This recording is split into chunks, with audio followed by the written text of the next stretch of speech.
everyone, thank you for attending the Texas A&M 12th Eclipse Team's 2020 TSGC Design Showcase. My name is Lauren Brady, and I am the team lead for this project. Also on the team are Matt Rodriguez, the deputy team lead, Van La, and Michael Rakowski. I would like to take this time to thank our team's advisors, Dr. Chamitoff, Lei Wong, and Neil McHenry for their support.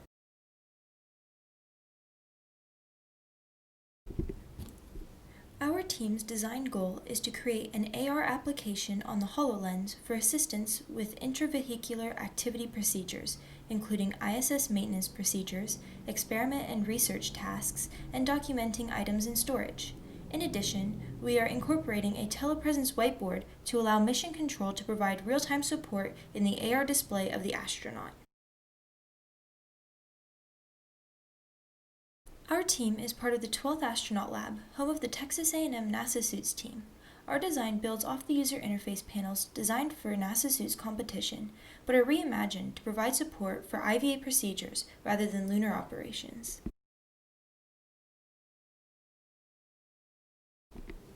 The first design feature our team developed are the maintenance panels. These panels are transparent and can be set to either follow the user or be placed in a static location. These panels are preloaded with the task procedure that the user can iterate through as they complete them. There is also a diagram view, where the user can open interactive 3D models of the task they are working on. This video shows a simulation of snapping connectors together. The astronaut is seen placing the panels in the space while they are working in order to reduce clutter in the field of view.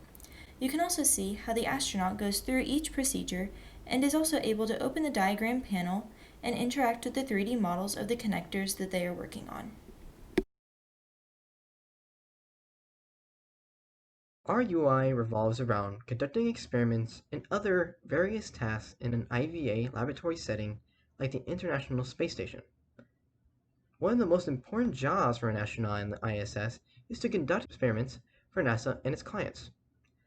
Just like laboratories here on Earth, the researcher must conduct an experiment with a specified series of steps. Therefore, we developed an experiment panel that allows the user to identify and select simply by looking at the UI and pinching their current experiment and their current step, while also tracking their progress. This can be seen on our full detail view panel on the right. Additionally, our experiment panel allows for models to be displayed that might pertain to the experiment being conducted. We call this our diagram panel. This design feature gives the individual conducting the experiment an ability to cycle through various diagrams, which can alleviate time consumption and confusion. Finally, we acknowledge that when an astronaut is conducting such an experiment, they might want to choose a less obstructed panel.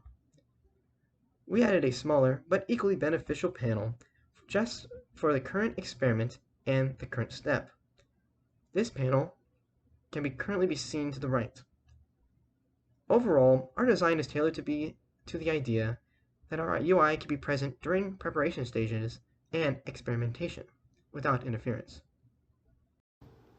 Howdy, my name is Matthew Rodriguez. I'm the deputy team lead for the 12th Eclipse, and I'll briefly be summarizing the growth of protein crystals aboard the International Space Station. To kick it off, we have to ask ourselves, why are we growing these crystals in the first place? By no means is this a short process. It takes 6 months and is very expensive to send all this laboratory equipment up into space.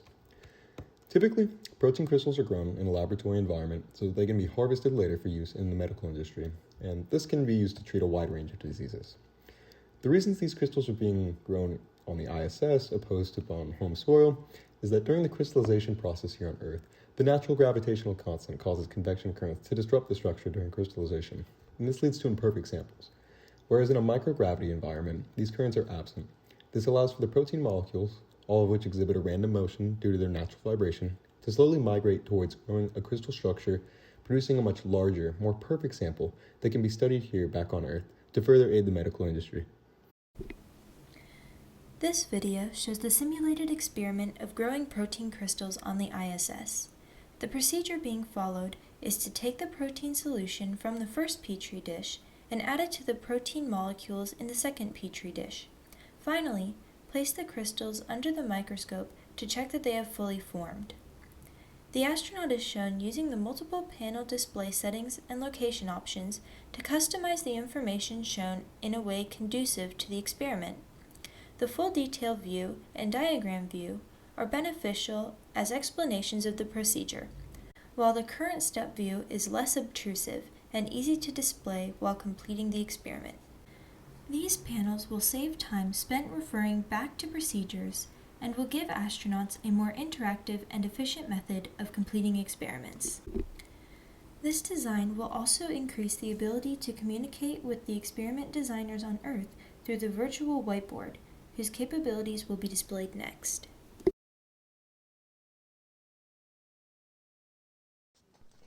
Howdy, I'm Neil McHenry.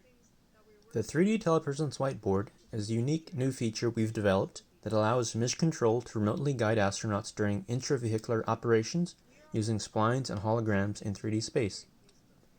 Instead of having to solely rely on an audio loop for task assistance, such as in the past, the IV crew member will now have customized visual cues floating in front of them, guiding them through each task. This technology helps guide the astronaut visually through any drawing that a crew member or mission controller may create. As can be seen in the video, the primary tool for remote annotation is the spline pen. The remote user may freehand draw in any shape, as shown in the virtual ISS connector procedure simulation. This virtual 3D whiteboard can help with navigational cues as well as demonstrations where objects should be placed. The whiteboard has undo/redo functionality as well as options to change drawing color and size. Lastly, the astronaut's visor in the field sends back crew member transform data as well as scan environment mesh data. This makes sure that Mission Control will have situational awareness of the area surrounding the astronaut at all times.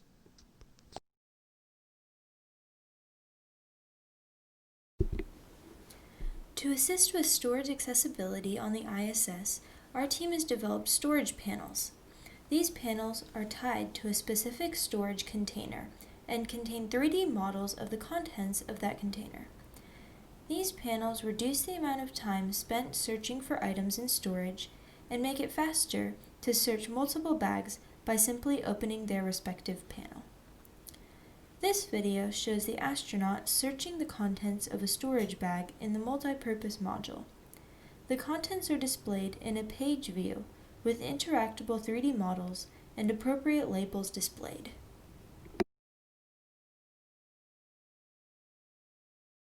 For the outreach activity, we present to you Spark, an online learning interface about all things aerospace. In the interface, we talk about the profession of an aerospace engineer. What exactly is an aerospace engineer and what their responsibilities are? We also discuss the ever-increasing importance of aerospace engineering and how it truly is an all-encompassing interdisciplinary field. The interface then dives into different interactive modules where students are walked through simple experiments and activities that demonstrate the various jobs of an aerospace engineer. Some of our modules include straw helicopters, marbles on trampoline experiment, and air-propelled rockets. In every module, we try to foster as much creativity and independence as possible by letting the students take ownership of their designs instead of providing them with a cookie-cutter solution. At the end of each activity, students will have the option to share their designs.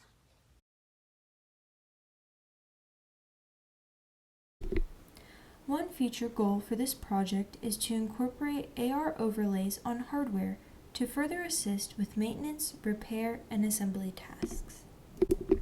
The Texas A&M 12th Eclipse team would like to extend our sincerest thanks to our advisors, collaborators, and TSGC for their support during this project. If you have any questions, we will be at the team meet and greet this evening, and feel free to contact Lauren Brady, whose email address and phone number are listed below. Thank you for attending our presentation, and have a wonderful rest of your day.